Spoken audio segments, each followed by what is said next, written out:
We've already touched on a couple of those points just now. Do you remember the A, B, and C's? Authenticity. Do you remember what the B was? Breakthrough, thank you. Good, yes, and care, channels, that's right, all of those points. So the view, in view of the fact that content marketing is still relatively new, in geological terms at least, how is content marketing best delivered? How can you make it most effective?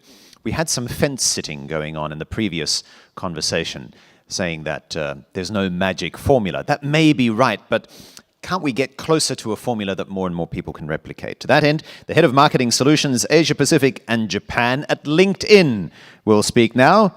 Please give a warm hand to Mr. Olivier Legrand.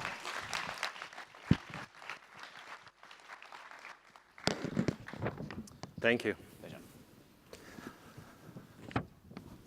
I'll just say that when I get to the question, keep the microphone away from Vasu. I don't want another House of Cards question.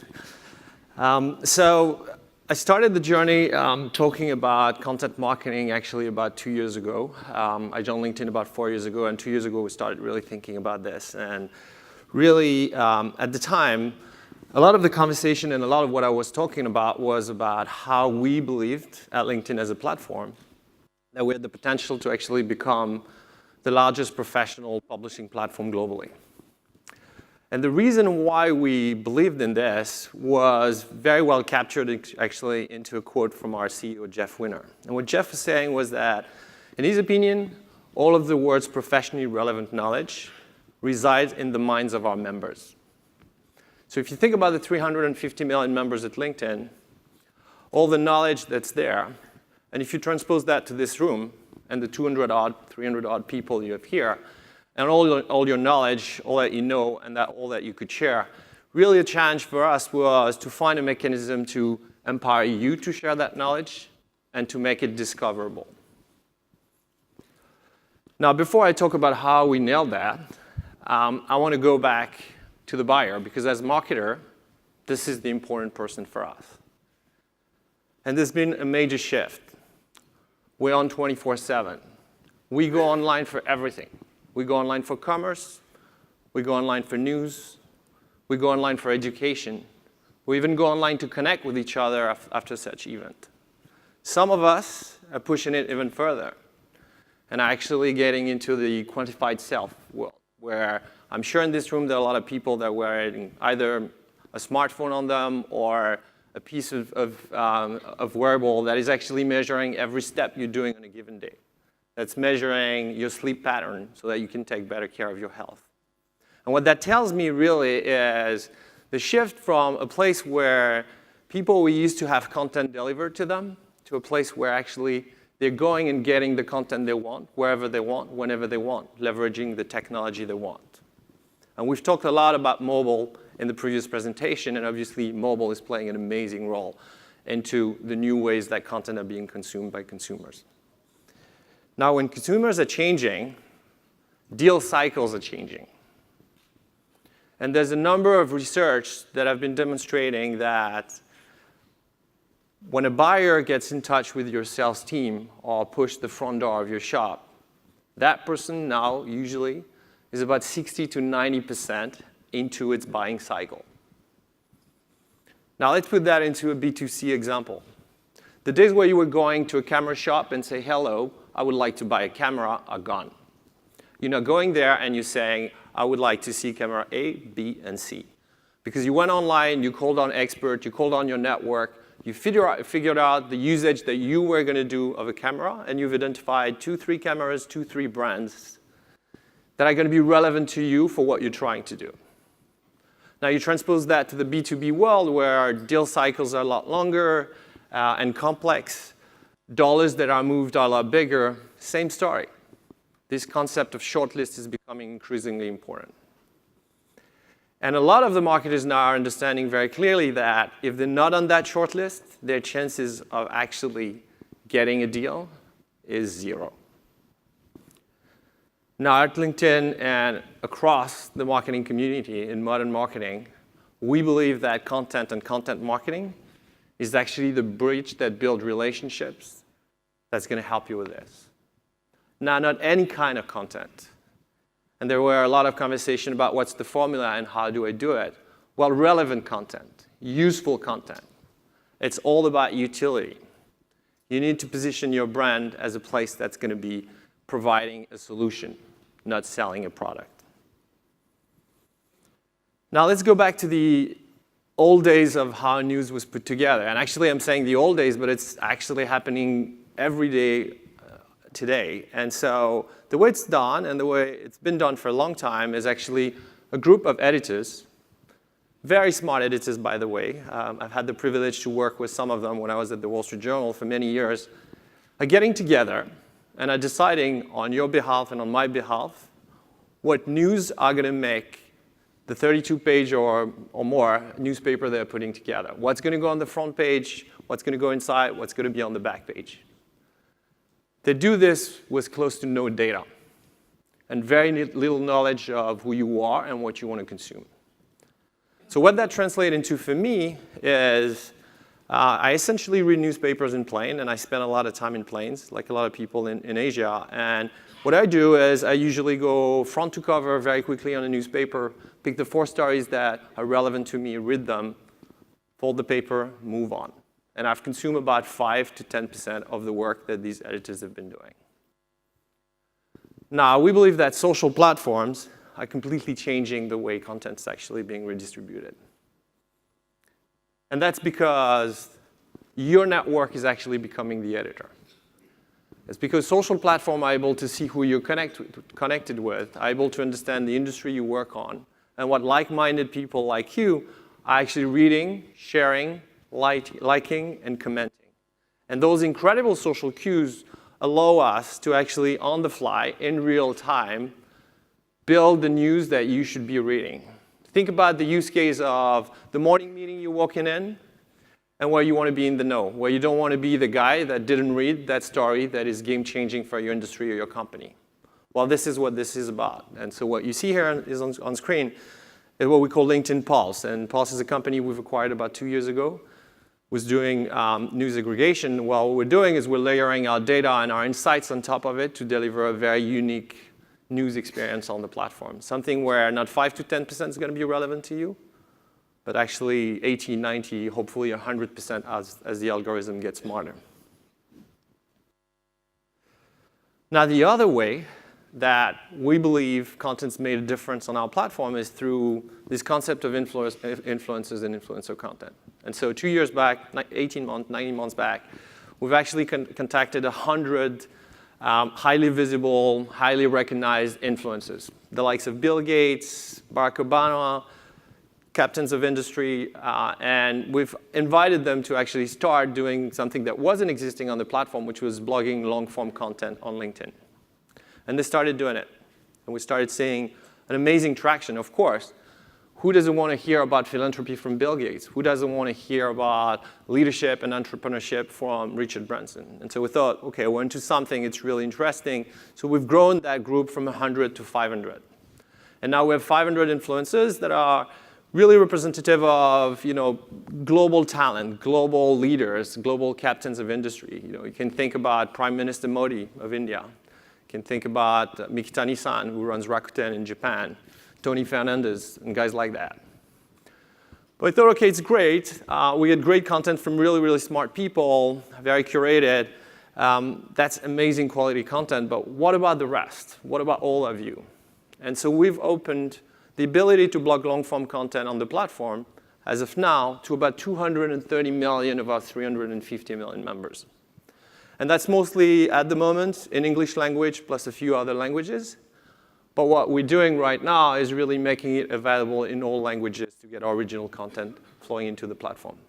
What that did is the fact that we have now 40,000 pieces of original blog posts flowing into the platform every week.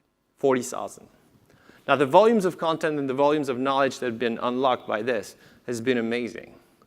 So what I'd like to do is invite you, and some of you are already there. Steve was on stage, actually, from OMD. He is a very big contributor to the platform, and we thank him for his content, to actually think of it and do it yourself. I went through that myself. About 12 months ago, I started thinking about it. About 9 months ago, actually, posted my first post. Took me a while. It was a little bit daunting for me.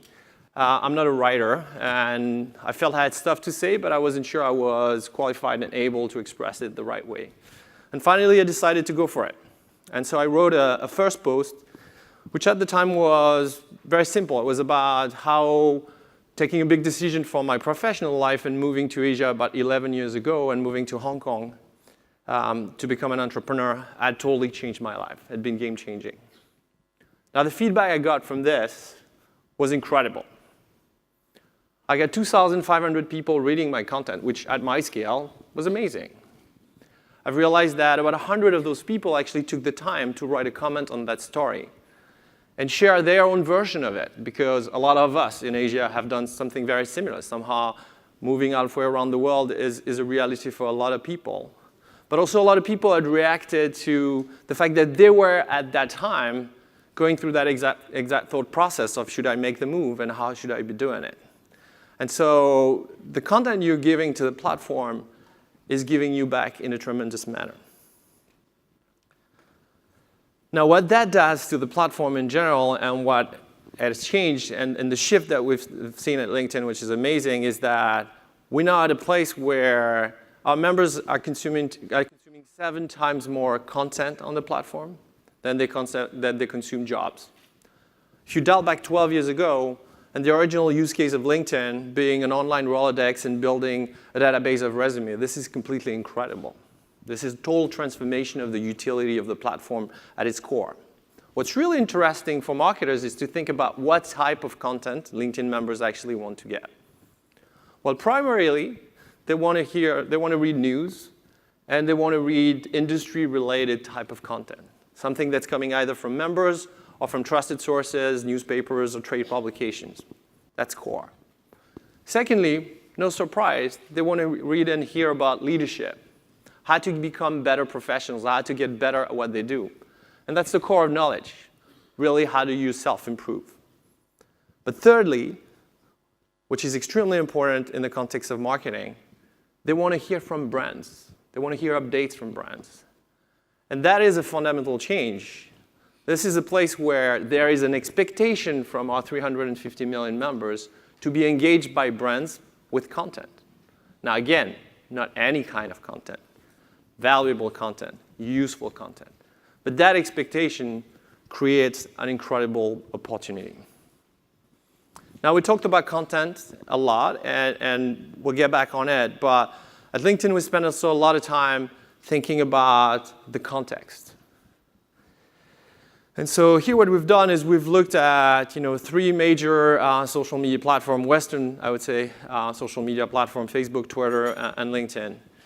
And a great setup for this is a quote that I've heard from our chairman and founder, Reid Hoffman. And Reid is incredibly savvy when it comes to social, early investor in Facebook, created LinkedIn, et cetera, et cetera. And the way Reid puts it, and I love it, as, when Facebook is your backyard barbecue, LinkedIn is your business lunch. Well, believe it or not, you don't dress up the same way when you go to a barbecue or a business lunch. You don't talk about the same stuff, and you don't behave the same way. And this is really what this is about. Those 2 events are amazing times that you're spending. No one is better than the other, but you're going to be acting differently when that happens. So here you've got examples where trending content on Facebook or on Twitter are going to be around Kim Kardashian, Michelle Obama, Snapchat, Thug Life, et cetera. And then you have LinkedIn, social media marketing, lean manufacturing, design thinking. Very, very, very different types of topic. And as marketers, when you're thinking about your content strategy and when you're building those content strategy, the importance of that context, of that same individual, is massive. And I want you to think about this when you're doing this.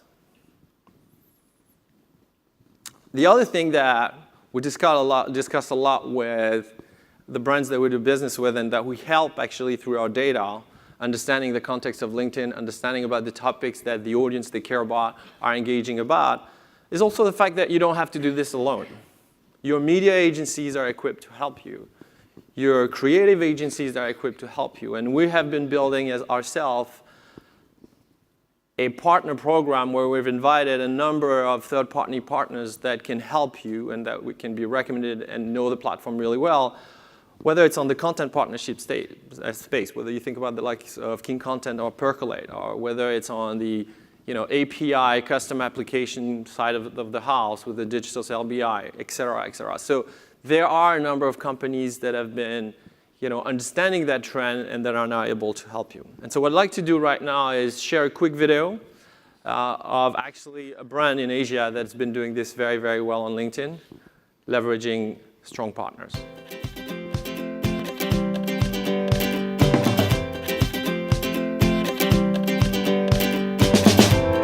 Lenovo today is a company with over 54,000 employees.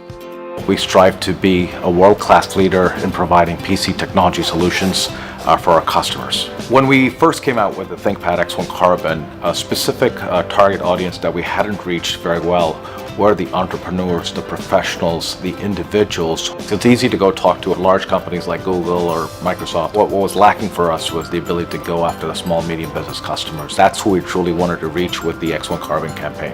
LinkedIn came up with the idea of creating a unique user journey around Professionals Redefined, a campaign launched for professionals, highlighting their own path to success. LinkedIn engaged 2 vendors to accomplish this. BrainSonic built a Think Conversations microsite, and King Content created content and managed the Think Hub showcase page. LinkedIn is the world's leading business-to-business platform for professionals, and it was natural for Think to partner with LinkedIn. The first step was to go create a LinkedIn Think Hub showcase page. We also established a microsite called thinkconversations.com. The whole idea was to get people who have redefined themselves, their businesses, and how Lenovo and LinkedIn could be the center of conversations. Over a 9-week period, we produced 28 different blogs, articles, and 4 different video interviews. This content was also distributed back onto LinkedIn as a marketing product through sponsored updates, display ads, and company updates, driving more traffic back to the hosting site, thinkconversations.com. Follower ads we used to drive traffic to the Think Hub showcase page to increase the follower numbers. We clearly exceeded our expectations of engaging our users. LinkedIn is the clear leader as a platform of choice for business professionals to come together. We clearly have plans to build on the success that we've achieved.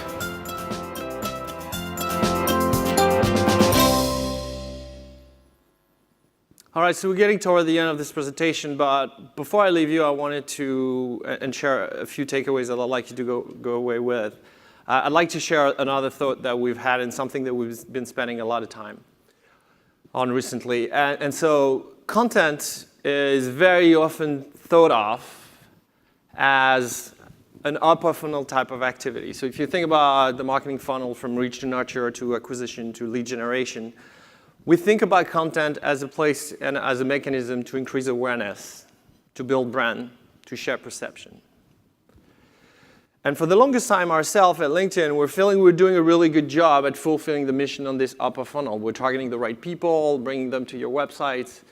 But we've come to realize that there was an end-over process to customers when it came to actually converting that traffic and converting that audience into actual business that was happening completely outside of our world. And we started spending a lot of time thinking about the concept of nurturing. We've looked into what companies had done in the email marketing world with marketing automation, and we started thinking that probably there were a number of things there that could be leveraged and that could be applied.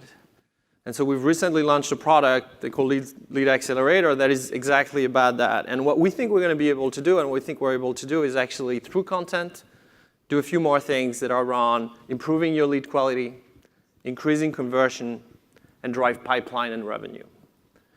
And so when you think about the amount of energy and money that you'll be spending into driving and building content, being able to drive those business outcomes is going to be really, really important to your success and to the sustainability of the content marketing strategy that you're putting together. Now, very quickly, 4 main takeaways. LinkedIn has become the largest professional publishing platform in the world. So when you think about distributing your content, Think about it. Second, there's this shift in the buying cycle is creating brand new challenges for you as marketers. And you need to start thinking differently about how you're doing it and how you're reaching out to those consumers. Because the old things and the old ways to doing it are not working anymore, or not as well. Thirdly, content builds the bridge to this relationship. And so, the beginning of the answer to this second point is in content. And thirdly, context matters. Thank you very much. Thank you. Olivier. Who would like to ask the first question? Yes. Olivier, the Pulse is fantastic in terms of content. But for example, yesterday, many people wrote blogs inspired by the death of Lee Kuan Yew. But none of them are featured on the Pulse either last night or this morning. And I find the Pulse very American-orientated. When will it be more Asia-Pac orientated? Yeah, it's a very good point. So the way it works at the moment, it's really pulling out on the global networks and on what content's been training most. This is a very Singaporean news that has become global. And so we're working really hard with local content providers and with the algorithm to actually get that into consideration. I think you're spot on. Whether it's relevance and country relevance or language relevance and activate new languages is going to be paramount to make that experience an even more meaningful one. Absolutely. More questions?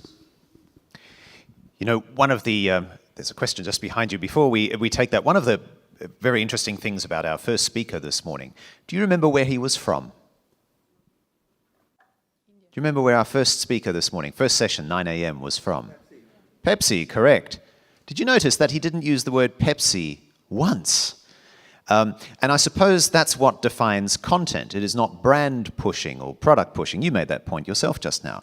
But Olivier, you've also said that you've been in this region for 11 years. You'll know very well that most marketers in this part of the world, if they don't see their brand in there, they're not happy. If they don't see their product being pushed, they think, we're not doing enough to generate a return.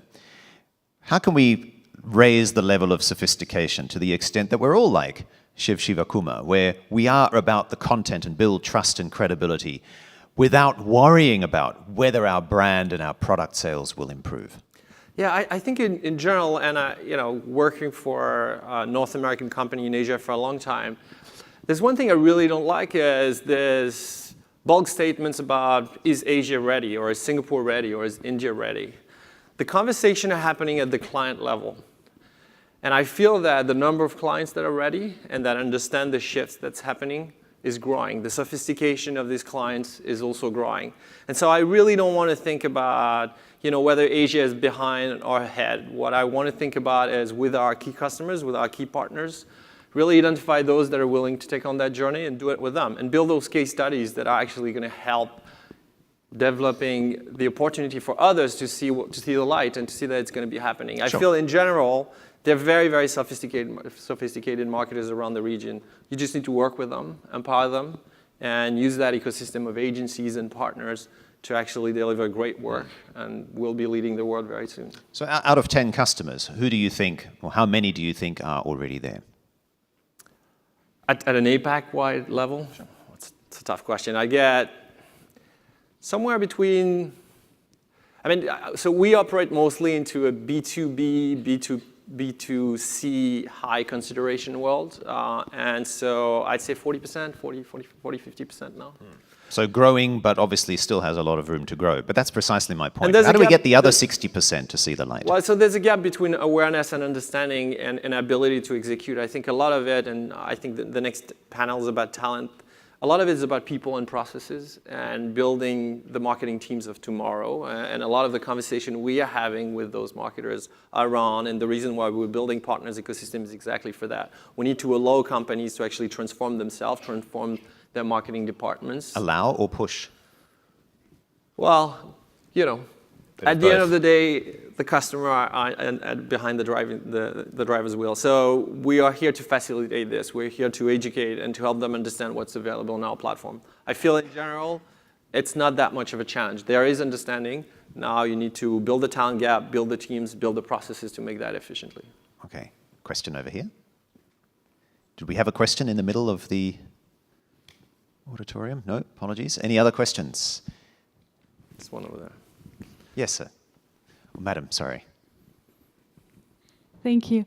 I had a question about the content from employees. I was wondering, do you contact companies or try to push companies to tell their employees, not necessarily from the marketing department, but from like IT or R&D, any department, to write content, and not necessarily about their products, as you mentioned, but just as a way to promote the company as an employer or an enabler? So it's a great question, and it's something we're spending a lot of time on. There's something called employee activation that we believe is extremely powerful, especially for larger companies with more than 1,000 employees. Back to this idea of 350 million professionals writing and sharing about their skills and what they can offer to the world.